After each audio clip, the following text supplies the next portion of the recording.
Realized skew performance really improving quite a lot in all indices, right? Vol responding to spot moves. So you're seeing very strong correlation between, if you look at all of these green dots and we draw a line through them, they are quite a steep relationship there, and they're a steeper relationship between vol and spot than the actual skew surface is pricing, which is saying that skew is good value, okay?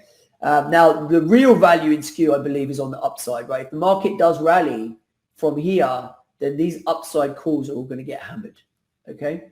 So I think that's the true opportunity here, okay? So if spot's got a 5% rally in it in the next month or two, upside vols are going to get destroyed, okay? And that is where you're really going to make out being long skew, okay? So I think owning call spreads, call ladders, call flies, all of those type of things to play the rally looks really, really attractive right now, given upside vol levels, okay? So that's the thing to be aware of. And the fact that vol itself is quite mid-rangey right now means there's room for vol to go down and up, okay?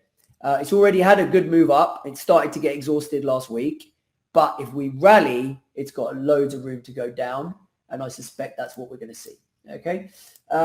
If we go to the commodity side of things, metals implied skew has stayed fairly flat, even though slight put premium. The explosion higher in vols in metals, though, as metals sold off, is quite clear, right? We've seen big shifts in the curve on silver, GDX, and gold. So we were saying, skew's just too damn flat in this stuff. And therefore, if you get a break, you're going to get a big shift in vol, okay?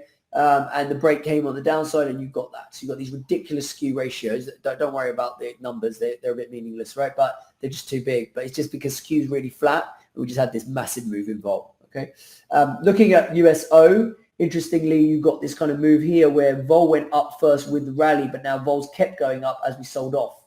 So that's interesting, and that's led to a bit of a repricing in oil skew back for puts. Oil skew catching a bid back to like 4 or 5 vols for puts. So we'll see if that dynamic continues where it's spot down, vol up. I do think if oil bounces from here, vol's probably going to go down now. So I do think that skew dynamic has kind of changed a little bit, and you would really need to see new highs in oil, which is quite far away now, to really get vol going again on the upside, right? So it probably means that these upside calls in oil are a bit of a sell from a vol perspective right now, okay? Similar to what we're seeing in equities. And then uranium, obviously, similar story. It kind of rallied really hard with the vol went really hard with the rally, and now it's kind of drifted a little bit or kind of flatlining, okay? So I think uranium really needs to start rallying hard soon for this upside vol to not get hit, basically, right? This upside vol's got very, very rich, and the market's going to have to justify that.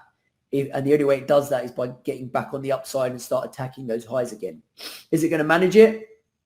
I don't have a crystal ball, but I think the hurdle is quite high now for that upside. So from a vol perspective, I wouldn't really want to own that upside, which is why I'm short that upside via the risk reversal.